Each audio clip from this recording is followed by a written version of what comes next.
What is going on, guys? Welcome back to another brand new Division 2 video. In today's video, I just want to give you guys practically one of the, if not the final update video for my M1A raw damage build that I use for solo heroic missions, level 4 control points, and just overall farming the Dark Zone and anything PvE farming wise. This is what I use this build for. I just want to give you guys an update because when Title Update 8 was out, it was pretty much still the God build that everyone used.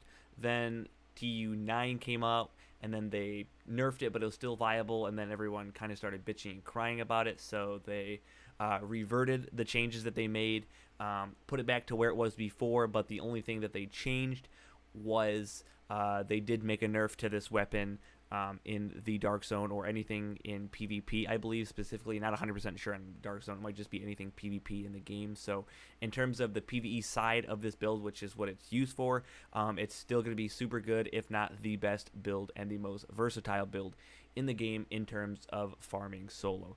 So hope you guys do enjoy the video. If you guys do, make sure you guys drop a like on a subscribe channel if you guys are new. And let's get right in the video. Alright guys, so getting right into the video, starting off with the specialization that I run. I do like running the signature weapon, TAC 50 rifle. I just like the attributes and like the bonuses and stuff that you get from using this specialization specifically, and also since this build is practically revolved around semi-automatic weapons or weapons that scope in a lot and do a ton of damage per bullet. I just like using the sniper, even though I don't necessarily use it a whole lot unless I just don't have a lot of ammo or some specific occasion comes around, but for the most part that is the specialization that I like using the most. So moving on to the actual main weapon for the build, we have the Baker's Dozen named M1A rifle. So before the reverts, or I guess whatever you want to call it, before the changes after TU9 came up, I had like 335,000 damage. I think it was literally like 200,000 damage drop off, so that would actually still apply to anything PvP. So if I went into conflict or if I was shooting at a enemy in the Dark Zone, I believe, I'm not 100% sure on that, like a rogue agent or just trying to go rogue in general, I think I would technically only be doing 335,000 damage compared to the 535,000 damage that I would be doing on any named bosses or just any NPC in the game in general. So just keep that in mind when you guys are doing anything PvP. You're not going to have that crazy high amount of damage that you have when you're doing anything PvE.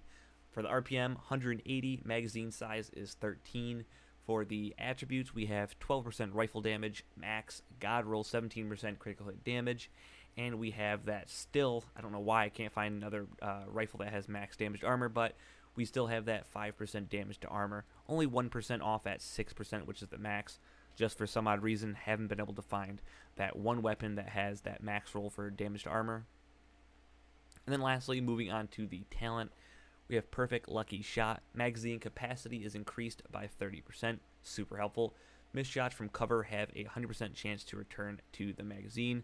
This is perfect for me, especially recently when I just came back in this game. As you guys know, I had finals for college, so I took practically a full week off from playing really no video games at all.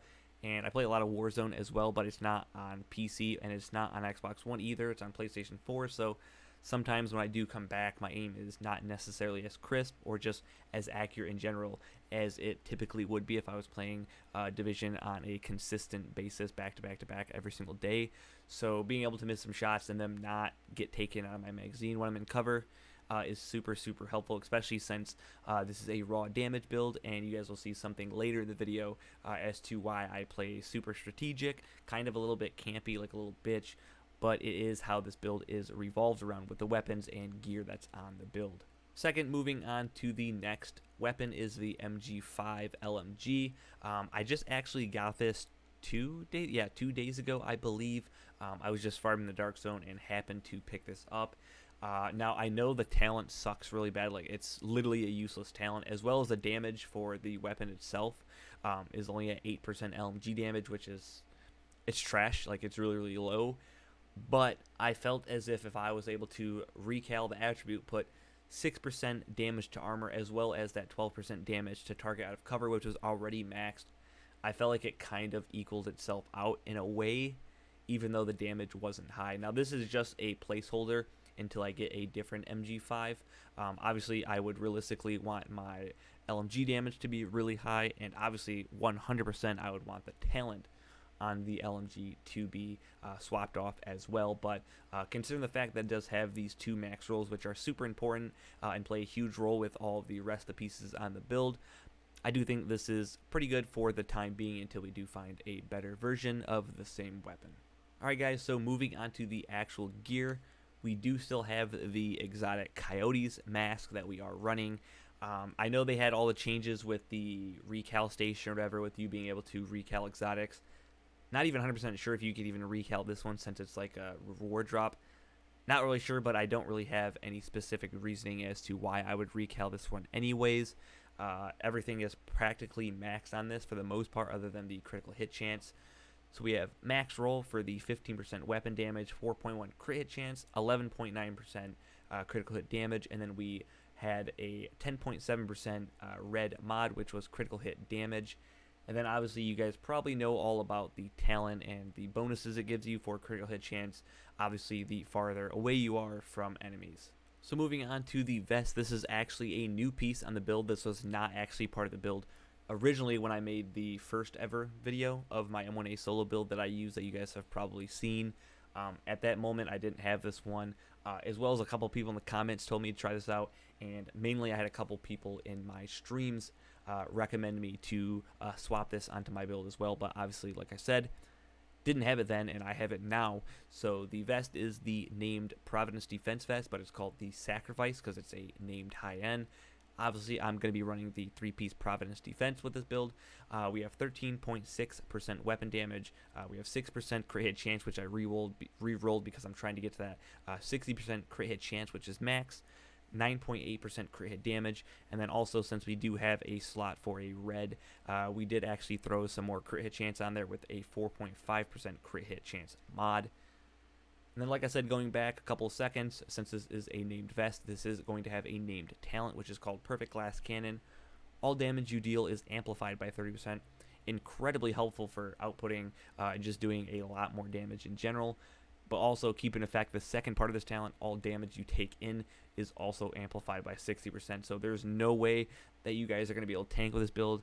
100% you're going to get one shot by a sniper, really no matter what, even if this talent really wasn't even part of the vest at all, you'd still get one hit by a sniper. But just keep this into account when you're trying to do level 4 control points specifically, and you see maybe 3 targets instead of 2, and you try just sitting out of cover for an extra second or so, and you'll probably end up getting one shot, if not downed, and having to waste your revive hive. I've just gone through that so many times that I know that that's the difference between running a regular vest that doesn't have this talent and running this vest that does have this talent and amplifies the damage by 60%, which might not be noticeable to a lot of people, but it's definitely noticeable to me when I've been running it for a couple of weeks. Moving on to the holster, nothing special about this holster really. It just needed to specifically be Providence Defense, which is why I'm running it still.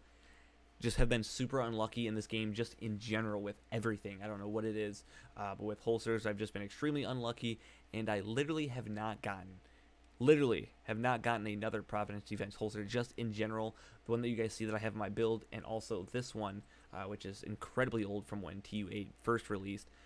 These are the only 2 that I've gotten. If I have gotten some that's Providence Defense, then that just literally means that it's worse than the 2 that I have, or they just were physically not usable at all. So that's the reason why I still have this exact same Providence Defense holster with the max reroll for weapon damage and 4.6% crit chance, and skill damage at 6.2%.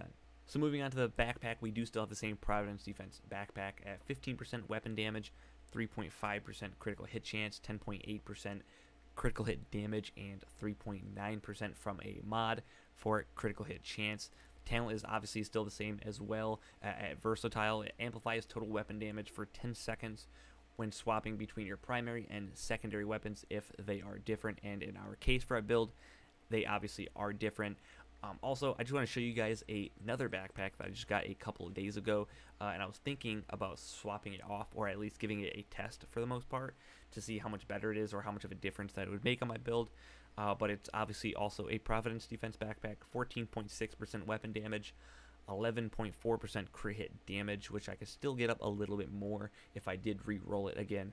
It also has a god roll at 10% weapon or headshot damage, not weapon damage, and then also it has another slot for another red or some form of an offensive mod that I would put on there, obviously. But the main thing for the talent is leadership. Performing a cover to cover grants 12% of your armor as bonus armor. So if you had taken no damage at all to your armor or health at all, and you did a cover to cover movement, it would give you 12% bonus of all of your armor. So 12% of whatever your total armor is, I should say, would be bonus armor on top of what you already had to you and also your allies. So that's pretty helpful. So anyone playing with you, it'd give bonus armor to, but for 10 seconds. This is also doubled if you if you end within 10 meters of an enemy. That's the part that would practically be useless to me, because I'm probably never going to be 10 meters from an enemy. It's going to be more like 25 to 35 to 50. But the good thing is it is a 10-second cooldown only, so you can do a cover to cover again 10 seconds later after it cools down, so that's pretty dope. But for the most part, I don't 100% know if I would swap it out for the backpack that I have right now. Just a really hard choice, and also something that I can kind of theory craft for this build in the future. I guess you guys can let me know what you guys think of that backpack compared to this one in the comment section below. So lastly, moving on to the knee pads and the gloves. The knee pads are actually the new addition to this build. If you guys don't remember, I did not have these. I farmed these one day, literally one day before TU9 released.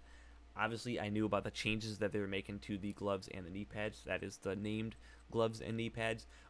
Practically what they did at the end of the day was they cut down the percentage of damage for both of these for the attributes. So they cut the damage to target out of cover for the knee pads, and they cut the damage to armor down as well for the gloves. These are still the same gloves that I had before. Right now I don't really see a big reason to farm for the gloves.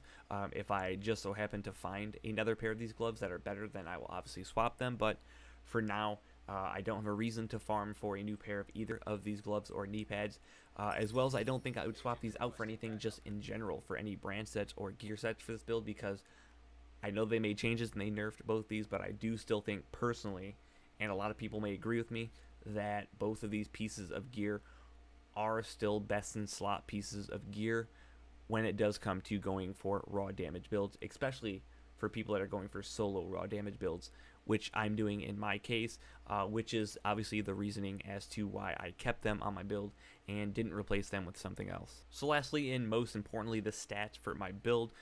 So just keep in mind that 60% is the cap for critical hit chance, but with the talent that I have on my backpack, as well as the mask, obviously gaining the critical hit chance from the mask, that's going to put me over 60%. So once again, comparing the last build to this one, my critical hit chance at times, if I'm at a specific range, will still be capped at 60, technically over 60%. Now it's going to be definitely higher than it was before my old build, but it's not really going to make a difference. You're not going to see a difference with damage because it's only going to cap at 60%, and if I'm higher than 60%, it's obviously not going to make a difference. On the critical hit damage, I do have 100% critical hit damage. I'm not sure the cap is, or if there even is a cap for critical hit damage, but I'm pretty happy with triple digits at 100% almost exactly. I will say my headshot damage did go down 10%, I believe. I'm not sure what it was that I swapped on my build that it went down. Couldn't really tell you off the top of my head right now. It was 95%, went down to 85%. I could get it over 100 and like 15% easily, but obviously I'm not going to do that because I don't want to run a scope on my weapon that grants me a ton of headshot damage, because I don't like scoping in any guns at all on this game. And those are, I guess, really the main things. I have 13% armor damage, but I think those are the main categories for weapon stats and just stats in general that you guys probably wanted to see. So at the end of the day, there's really not a whole lot left that I have for this build. Pretty happy with this build overall in terms of just raw damage and damage output that I give to NPCs when I am farming and anything in PvE. So for the most part, I think this is probably going to be the last build video for this setup that I'm running for solo raw damage for the Baker's Dozen or any M1As in general. Unless I find just some absolute god tier pieces for my build that are all reds and makes it like 1000% perfect, this will most likely be the last build update for the raw damage Baker's Dozen slash M1A builds. But guys, that is going to do it for the video today. Hopefully you guys did enjoy the video. If you guys did, make sure you guys drop a like and a subscribe channel if you guys are new. If you guys have any questions about this build, any recommendations for this build, anything you guys want to say about this video specifically, you guys can throw your comment sections down below. Other than that, thank you guys for watching. I'll catch you guys in the next video. Peace out.